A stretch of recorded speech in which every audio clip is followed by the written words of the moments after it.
नमस्कार दोस्तों, आपके अपने YouTube channel all in one state 2020 में आप सब लोगों का स्वागत है। आज मैं आपके सामने बहुत ही शानदार एक टॉपिक लेकर आया हूं जिसका नाम है संधि। संधि काफ़ी ज़्यादा इंपॉर्टेंट टॉपिक है। ये टॉपिक हमारा 6 क्लास से स्टार्ट होता है, जो कि 12th क्लास तक तो चलता है और साथ ही साथ ये कॉम्पिटिटिव एग्जाम में भी अधिकतर पूछा जाता है। यानी बहुत ही ज़्यादा इंपॉर्टेंट ये टॉपिक है। इस टॉपिक को आपको समझने के लिए मेरा पूरा वीडियो अंत तक जरूर आपको देखना है। यदि मेरा वीडियो आपको पसंद आए तो लाइक कीजिए, कमेंट कीजिए, शेयर कीजिए और यदि हो सकता है अभी तक आप मेरे यूट्यूब चैनल पर नए हो तो मेरा यूट्यूब चैनल भी सब्सक्राइब कीजिए। तो देखिएगा, मैं आपको संधि आज बताने वाला हूँ। संधि का अर्थ होता है जोड़। जोड़ मतलब प्लस, यानी जहाँ पर भी हमें प्लस का साइन दिखाई दे समझ लेना वो संधि की बात हो रही है, संधि है। ठीक है, सबसे पहले इसकी डेफिनेशन बताते हैं। संधि क्या होती है कि दो या दो से अधिक शब्दों, यहाँ ध्यान देना आप, मैंने क्या लिखा वर्णों, और अधिकतर बच्चे यहाँ पर गलती कर देते हैं। यहाँ पर क्या बोलते हैं शब्दों, यानी दो या दो से अधिक वर्णों के मेल को संधि कहते हैं। यदि आप वर्णों के स्थान पर अगर यहाँ पर शब्द लिख देंगे तो आपका समास कहलाएगा। तो थोड़ा सा आपको परिभाषा में अंतर याद रखना है कि दो या दो से अधिक वर्णों के मेल को संधि कहते हैं और दो या दो से अधिक शब्दों के मेल को समास कहते हैं। क्लियर? चलिए अब पढ़ते हैं हम संधि विच्छेद, क्योंकि संधि की परिभाषा सीखने के बाद संधि विच्छेद की परिभाषा भी कभी कभार पूछी जाती है और बहुत सारे बच्चों को आता नहीं है, कंफ्यूज हो जाते हैं। तो मैं आपको यहाँ पर क्लियर करने वाला हूँ। तो देखिएगा, संधि विच्छेद, संधि विच्छेद की परिभाषा देखिए। संधि को समझकर वर्णों को पृथक यानी अलग अलग करना जिससे वे मूल रूप में आ जाए, संधि विच्छेद कहलाता है। क्योंकि अधिकतर बच्चों को संधि की परिभाषा तो आती है, लेकिन यदि किसी से पूछा जाए संधि विच्छेद क्या होता है तो उनको संधि विच्छेद की परिभाषा नहीं आती है। तो मैंने यहाँ पर आपको संधि बताया और संधि विच्छेद भी बताया कैसे क्या होता है। ठीक है, अब आपके इसके बारे में हम डिटेल पढ़ते हैं, आगे चलते हैं। अब आता है हमारा संधि के प्रकार। क्या आता है? संधि के प्रकार। संधि कितने प्रकार की होती है देखिएगा। नंबर 1, स्वर संधि। क्या होती है आपकी? स्वर संधि। इसका मतलब यहाँ पर होता है जब हमें दो स्वर आपस में मिलते हुए दिखाई दे तो उसको हम स्वर संधि कहते हैं। ठीक है, दूसरा आता है व्यंजन संधि। व्यंजन संधि का मतलब ये होता है जहाँ पर हमें एक व्यंजन और उसके साथ यदि व्यंजन आए या स्वर आए, यानी व्यंजन के साथ व्यंजन भी आ सकता है या स्वर आ सकता है, उसको हम व्यंजन संधि कहते हैं। अगला आता है विसर्ग संधि। विसर्ग संधि का मतलब यहाँ पर ये होता है जो दो बिंदी हम लगाते हैं इसको ही हम विसर्ग कहते हैं। यानी विसर्ग के साथ में या तो हमारा व्यंजन आता है या हमारा स्वर आता है, यानी स्वर भी आ सकता है व्यंजन भी आ सकता है। दोनों जब विसर्ग के साथ आते हैं तो उसको हम क्या बोलते हैं? विसर्ग संधि बोलते हैं।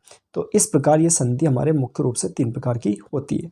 अब इसका डिटेल मैं आपको बता रहा हूँ। सबसे पहले पढ़ते हैं हम स्वर संधि। तो स्वर संधि क्या होती है? तो स्वर संधि के भेद पढ़ते हैं। स्वर संधि के अधिकतर जो प्रकार होते हैं उनमें से ही अधिकतर 10th 12th में क्वेश्चंस पूछे जाते हैं। कॉम्पिटिटिव एग्जाम में भी स्वर संधि के अंतर्गत जो संधि होती है उनसे ही पूछे जाते हैं। तो इसके पहले मैं आपको एक बात क्लियर कर दूं कि स्वर संधि हिंदी में मुख्यतः 5 प्रकार की होती है, जबकि स्वर संधि संस्कृत में 6 प्रकार की होती है, यानी 1 प्रकार इसका बढ़ जाता है।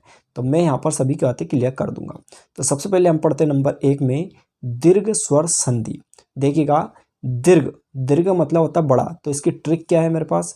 इसकी ट्रिक है जहाँ पर आपको आ की मात्रा दिखाई दे, मतलब बड़ा आ की मात्रा दिखाई दे या बड़ी ई की मात्रा दिखाई दे या आपको बड़ा ऊ की मात्रा, 3 मात्राएं, आ की मात्रा, ई की मात्रा, ऊ की मात्रा, और इसी के साथ एक री की मात्रा भी होती है। ये इसको हम ऐसे लगाते हैं, ऐसे करके ऐसे लगाते हैं, जैसे कृपा लिखना हो तो ये पर हम इस टाइप की मात्रा लगाते हैं।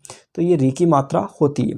तो आ की मात्रा, ई की मात्रा, बड़ी ई की मात्रा हो गई, उसके बाद बड़ा ऊ की मात्रा और री की मात्रा, ये सभी मात्राएं हमें दिखाई दे तो समझ लेना वो दीर्घ स्वर संधि का एग्जाम्पल है।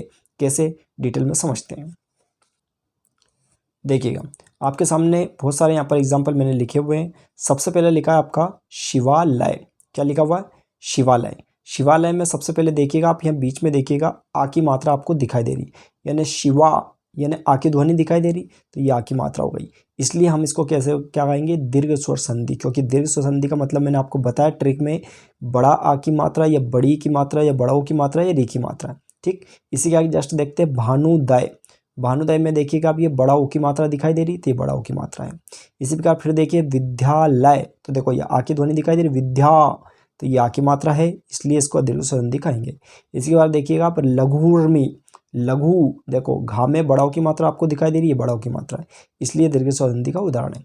फिर देखिए शिक्षार्थी, आर्थी मतलब आ की ध्वनि दिखाई दे रही, ये आ की मात्रा है, इसलिए ये दीर्घ संधि का उदाहरण है। फिर देखिए वधुत्सव, यानी आप कोई सा भी एग्जाम्पल देखिए, बड़ाओं की मात्रा आई है इसमें, ये बड़ाओं की मात्रा मैंने यहाँ पर दर्शा दिया।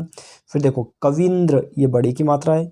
फिर देखो वधु यानी ओ की मात्रा है। फिर देखो रवि यानी बड़ी की मात्रा है। फिर देखो पितृण, देखो ये पितृण, अब ये ता में देखिए री की मात्रा लगी हुई है, री की मात्रा मैंने बताया था आपको, तो ये भी इसी का उदाहरण।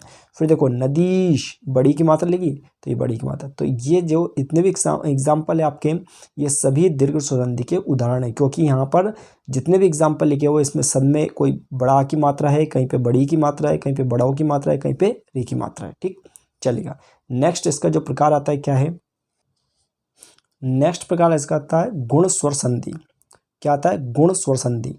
तो इसकी ट्रिक क्या है मेरे पास, इसकी ट्रिक है जहां पर आपको एक ही मात्रा दिखाई दे, एक ही, आई की नहीं, एक ही, इसके बाद में आपको ओ की मात्रा दिखाई दे, या फिर आपको रा, आधा रा दिखाई दे, जैसे कि मैंने ये शाह के ऊपर ये आधा रा लगा इस टाइप से, ठीक है। या फिर आपको नाम, नाम यानी किसी भी व्यक्ति का अगर नाम दिखाई दे, लेकिन व्यक्ति के नाम के साथ साथ शर्त ये होना चाहिए कि उसमें एक ही मात्रा हो, या फिर ओ की मात्रा हो, या फिर इस टाइप का रा होना जरूरी है, तब हम उसको कह सकते हैं गुण स्वर संधि। कैसे, इसके एग्जाम्पल देखिए, आपके सामने एग्जाम्पल लिखा हुआ है। सबसे पहले लिखा है सुरेंद्र, देखो किसी व्यक्ति का नाम है सुरेंद्र, बिल्कुल राइट। इसमें देखो ये एक ही मात्रा दिखाई दे रही, ये मात्रा मैंने बताई है। फिर देखो आपको सूर्योदय, यानी ओ की ध्वनि आ रही, सूर्योदय, ये देखो ओ की ध्वनि आ रही यानी ओ की मात्रा आ रही, तो ये गुण स्वर संधि का उदाहरण है। फिर देखिए देवेंद्र, अब आपको मैंने बोला था नाम किसी व्यक्ति का नाम, तो यहाँ पर निष्पष्ट है देवेंद्र किसी व्यक्ति का नाम है, और उसमें बट यहाँ पर एक ही मात्रा भी दिखाई दे रही है, इसलिए ये गुण संधि का उदाहरण है। फिर आगे देखते हैं परोपकार, तो ओ की ध्वनि आ रही है यहाँ पर, परो, ये ओ की ध्वनि आ रही है यानी ओ की मात्रा आ रही, ठीक है। फिर देखते हैं नरेंद्र, ये एक ही ध्वनि आ रही है, देखो नरेंद्र किसी व्यक्ति का नाम भी है, ये एक ही मात्रा है, तो इसलिए इसको गुण संधि कहेंगे। फिर इसके बाद में देखो महोत्सव, ओ, देखो महो, ये ओ आ रहा है यानी ओ की ध्वनि या ओ की मात्रा दिखाई सुनाई दे रही है हमें, इसलिए हम इसको क्या कहेंगे, गुण संधि। फिर देखो रमेश, ये एक ही मात्रा दिखाई दे रही। फिर देखो महोदय, ये ओ दिखाई दे रहा है, तो ये गुण संधि के उदाहरण। और इसके अलावा और भी एग्जाम्पल है मेरे पास। देखो अब यहाँ पर एक थोड़ा सा अलग टाइप के एग्जाम्पल, देवर्श्री, देखो रा की ध्वनि आ रही, और देखो शाह के ऊपर रा लगा हुआ है, देवर्श्री मतलब जहाँ पर देवर्श्री अर की ध्वनि सुनाई दे, तो समझ लेना वो गुण संधि का उदाहरण है। फिर देखिए महिर्षि, देखो महिर्षि शाह के अंदर रा आ गया, तो फिर ये भी कौन सी गुण संधि का उदाहरण। फिर देखो गंगोर्मी, देखो रा आ गया, वही इसके ऊपर आया है, मतलब या तो शाह के ऊपर आया या इसके ऊपर रा आया आधा, तो समझ लेना कौन सी संधि है, गुण संधि। लास्ट है इसका सप्तर्षि, सप्तर्षि रा आ गया इसका, ये रा चढ़ा हुआ है, इसलिए गुण संधि का उदाहरण है। चलिएगा इसके बढ़ते हैं आगे नेक्स्ट। इसके बाद आता है हमारा वृद्धि संधि। अब वृद्धि का मतलब क्या होता है, जैसे अभी जस्ट हमने पढ़ा है यहाँ पर गुण संधि, तो गुण संधि मैंने आपको बताया था एक ही मात्रा, ओ की मात्रा, और यहाँ पर रा, रा कौन सा, आधा रा जो ऊपर लगता है, ठीक है। तो इसी प्रकार अब यहाँ पर वृद्धि संधि की ट्रिक मेरे पास है, मात्रा में वृद्धि। देखो वृद्धि का अर्थ होता है यानी किसी भी चीज़ की में बढ़ोतरी होना, तो यहाँ पर मात्रा में वृद्धि होगी। जहाँ मात्रा जैसे हमारी एक ही मात्रा थी, तो यहाँ पर आई की मात्रा होगी, यानी दो मात्रा हमें दिखाई देगी, ये आई की मात्रा।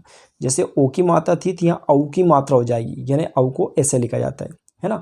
तो ये जहाँ पर भी आपको इस टाइप की ये दो मात्रा दिखाई दे ऊपर, तो समझ लेना वो वृद्धि संधि का उदाहरण है। कैसे, देखिएगा एग्जाम्पल नीचे दर्शाया मैंने, एक एक, तो आपको कुछ नहीं दिखा, ये दो मात्राएं आपको देखनी, दो मात्रा बिल्कुल दिख रही है, ये दो मात्रा दिख रही है, समझ लेना कौन सी वृद्धि संधि का उदाहरण। फिर देखें परमोदार, ये दो मात्रा आपको दिखाई दे रही। फिर देखो सदैव, ये दो मात्रा दिखाई दे रही। परमोषधि, तो ये दो मात्रा हैं। फिर महेश्वर, तो ये दो मात्रा है। फिर महोषधि, तो ये दो मात्रा है, ठीक। और भी एग्जाम्पल मेरे पास देखिए, अगला है वनौषधि, ये दो मात्रा यहाँ पर, ये दो मात्रा दिखाई दी। फिर महोदार्य, तो ये दो मात्रा दी। तो कहने का अर्थ ये है कि इसमें जहाँ पर भी आपको दो मात्रा दिखाई दे, समझ लेना वो वृद्धि संधि का उदाहरण है 101%, ठीक। चलेगा नेक्स्ट संधि की ओर बढ़ते हैं। नेक्स्ट संधि हमारी आयादी संधि, आयादी स्वर संधि, ये स्वर संधि के उदाहरण चल रहा है। तो आयादी स्वर संधि की ट्रिक हमारे पास क्या है, देखिएगा यहाँ पर अन मतलब ना आधा दिखाई देगा, अन की ध्वनि आएगी, या अक मतलब ये का आधा दिखाई देगा आपको, या इस टाइप का बोलने में आ जाएगा अक, है ना, अन, अक, इक, उक, इस टाइप से। तो कहीं ना कहीं गौर से देखिएगा ये का और इसमें ना है, तो बोलने में जब आप कुछ भी बोलेंगे तो इस टाइप की आपकी ध्वनि सुनाई देगी, अन या अक, इक, उक। कैसे? एग्जाम्पल, या मैं इसको एक ट्रिक और बता सकता हूँ आपको कि जहाँ पर भी कोई सिंपल अक्षर आए, सिंपल अक्षर से मतलब जो भी हमने अभी पढ़ा था कि सबसे पहले दीर्घ स्वरसंधि का उदाहरण पढ़ा था, तो मैंने आपको बताया था उसमें आ की मात्रा दिखाई देगी, बड़ी की मात्रा, बड़ाओ की मात्रा, री की मात्रा। इसके बाद हमने पढ़ा था यहाँ पर गुण संधि जिसमें ए की मात्रा या ओ की मात्रा। उसके बाद हमने पढ़ा वृद्धि संधि, तो ए के बाद में आई की मात्रा या औ की मात्रा, इस टाइप की मात्रा दिखाई दे तो वो संधि कहलाएगी। लेकिन इसमें किसी प्रकार की कोई मात्राएं नहीं होती, यानी कहने का मतलब सिंपल अक्षर होते हैं। कैसे? देखिएगा, जैसे कि यहाँ पर लिखा है सबसे पहले एग्जाम्पल नयन, नयन, आप गौर से देखिए, अन लास्ट में बोलने वाला है, नयन यानी अन आ रहा है, सिंपल अक्षर है। फिर देखो नायक, अब आप कहोगे इसमें आ की मात्रा नहीं, यहाँ बीच में देखना, आपको बीच में कोई मात्रा नहीं है। और नायक मतलब जैसे नायक सिंपल अक्षर और वैसे बोलने में देखो अक की ध्वनि आ रही, नायक, तो ये कौन सी? आयत संधि। फिर देखिएगा भवन, तो ये देखो अन आ रहा है आपका, भवन, अन। फिर देखो गायन यानी अन। फिर देखो पवन, तो ये पवन यानी अन आ गया। फिर गायक, तो ये अक आ गया। फिर आपके देखें पावक, तो ये अक हो गया। फिर पावन, तो ये अन हो गया। फिर उसके बाद फिर आपके पास है नाविक, क्या लिखा है? नाविक, तो यानी इक आ गया। फिर देखो नाविक, इसमें नाविक और इसमें नाविक, तो ये इक आ गया। फिर देखो भावुक यानी उक आ गया, उक। पवित्र, इत्र, इत्र आ गया। तो पवित्र में भी ध्यान रखना, इत्र आ गया, इक नहीं आया, इत्र आया। तो समझ लेना, ये सभी जो उदाहरण मैंने आपको बताए ये हमारे आयादी संधि के उदाहरण हैं। ठीक है, चलिएगा बढ़ते हैं नेक्स्ट संधि की ओर। अगला आता है 5वें नंबर का हमारा यण स्वर संधि। कौन सा आता है? यण स्वर संधि। देखिएगा इसकी ट्रिक क्या है? इसकी ट्रिक है या, रा, ला, वा। अब मैंने ला पे गोला क्यों लगाया? देखो अगर यदि हम बोलते हैं तो इसको जैसे हम वर्णमाला बोलते हैं तो उसके हिसाब से या, रा, ला, वा इस टाइप से बोलते हैं तो आपको ध्यान रहेगा या, रा, ला, वा। तो इसमें ला पे गोला मैंने इसलिए लगाया कि इसमें ला नहीं आएगा, लेकिन ध्वनि में अगर आप बोलने में अगर याद रखेंगे तो या, रा, ला, वा, या, रा, ला, वा, ला नहीं आएगा इसलिए गोला लगाया। के पहले आधा वर्ण हो, यानी कहने का मतलब हमें एक या दिखाई दे, उसके पहले कोई सा भी आधा वर्ण हो, रा के पहले कोई आधा वर्ण हो या वा के पहले कोई आधा वर्ण हो, तो समझ लेना वो यण संधि का उदाहरण है। कैसे? देखिए एग्जाम्पल, सबसे पहले आए यद्यपि। तो सबसे पहले तो मैं आपको बता दूं यद्यपि को स्पष्ट तरीके से कैसे लिखा जाता है, क्योंकि यहाँ पर बहुत सारे बच्चों को पता नहीं है ये क्या चीज़ है, इसको क्या बोला जाता है। बहुत सारे समझते हैं धा बोला जाता है, नहीं, इसको धा नहीं बोला जाता है। ये है क्या चीज़ असल में, तो मैंने यहाँ पर क्लियर किया। देखो सबसे पहले हम लिखते हैं या, और ये जो शब्द है ये कैसे बना है? ये आधा दा और या इन दोनों से मिलके बना है। इसको इसलिए बोलते हैं यद्यपि, यद्यपि मतलब यपि बोलते हैं इसको, यद्यपि नहीं बोलते इसको। क्या बोलते हैं? यद्यपि, यद्यपि ऐसे बोला जाता है इसको। ठीक, तो देखो गौर से देखो, ये या है और या के पहले आधा वर्ण है। देखो या के पहले आधा वर्ण, तो मैंने बोला था आपको या, तो या के पहले अगर आधा वर्ण है तो समझ लेना कौन संधि? यण संधि। ठीक, फिर देखो अगला एग्जाम्पल, फिर लिखा है अत्यधिक। अब देखिए या के पहले फिर आधा वर्ण दिखाई दिया तो समझ लें यण संधि। फिर एक और एग्जाम्पल देखिए, इत्यादि से देखो या के पहले फिर आधा वर्ण दिखाई दे रहा, ये देखो या के पहले आधा वर्ण, तो समझ लेना यण संधि। फिर और एग्जाम्पल देखिए, अगला एग्जाम्पल हमारे पास प्रत्याशा, प्रत्याशा। तो देखो या के पहले आधा वर्ण, तो देखो या के पहले आधा वर्ण। ठीक, फिर देखो दिव्यागम, तो देखो या के पहले आधा वर्ण, ये या के पहले आधा वर्ण। फिर देखो क्या बोलते हैं इसको? पित्राज्ञा। अब इसको भी कैसे स्पष्ट तरीके से लिखा जाता है ये मैं आपको समझा रहा हूँ। पी यानी पा में छोटी की मात्रा लगाएंगे, फिर आधा ता में अगर हम रा लगाएंगे तब इससे जाके त्रिशूल का बनता है। यानी आधा ता और रा इन दोनों को हम लिख दें तो त्रिशूल का हमारा बन जाता और लास्ट में ज्ञानी का। यानी कहने का मतलब रा के पहले आधा वर्ण, मैंने बोला था या, रा, ला, तो देखो रा के पहले आधा वर्ण है तो समझ लेना कौन सा है, ये भी हमारा पास यण संधि का उदाहरण है। फिर देखिएगा प्रत्युत्तर। अब देखिएगा या के पहले आधा वर्ण है, ये या के पहले आधा वर्ण। फिर देखो न्यून, तो या के पहले फिर आधा वर्ण, तो देखो या के पहले आधा वर्ण। फिर देखो स्वागत, तो देखो वा के पहले आधा वर्ण है, तो ये वा के पहले आधा वर्ण। फिर और आगे चलते हैं, अगला एग्जाम्पल आपका अन्वेषण, तो देखो वा के पहले आधा वर्ण, ये वा के पहले आधा वर्ण। फिर देखेंगे प्रत्येक, तो या के पहले आधा वर्ण, तो या के पहले आधा वर्ण। फिर देखो उपयुक्त। अब देखो उपयुक्त, तो देखो यहाँ पर इसको मैं स्पष्ट तरीके से लिखता हूँ। कैसे लिखा जाता है कि उ लिखेंगे, पा लिखेंगे और ये जो रा है तो ये हमारा आधा रा है, और फिर या में छोटा ओ की मात्रा यहाँ पर लगाई गई है। लेकिन आधा रा को हमेशा ऐसे नहीं लिखा जाता है, अगले वाले अक्षर के ऊपर रेफ लगाया जाता है। इसको क्या किस टाइप के रेफ की मात्रा बोला जाता है इसको, है ना। तो ये इसके ऊपर लगाया जाता है। तो देखो यहाँ पर या के पहले आधा वर्ण आपको दिखाई दे रहा, ये या के पहले आधा वर्ण है, ठीक। फिर देखो मात्रा नंद, अब इसको मैंने स्पष्ट तरीके से पीछे लिखा था, इसी प्रकार वापस बता रहा हूँ। माँ और ता को आधा लिखेंगे, रा को पूरा लिखेंगे तो त्रिशूल का हमारा बनता है। तो मात्रा नंद यानी मात्रा नंद, तो ये रा के पहले आधा वर्ण है, तो इसलिए ये अण संधि का उदाहरण है। अब मैंने यहाँ पर आपको स्पष्ट तरीके से बता दिया 5 प्रकार जो संधि होती है कैसी होती है हिंदी में, स्वर संधि, है ना। अब स्वर संधि के 5 भेद हो चुके हैं। इसके नेक्स्ट वीडियो में हम और भी जो हमारी संधि बची है, जैसे मैंने बताया संधि मुख्य रूप से 3 प्रकार की होती है, स्वर संधि, व्यंजन संधि, विसर्ग संधि। तो अभी ये सिर्फ और सिर्फ मैंने आपको स्वर संधि के भेद बताए।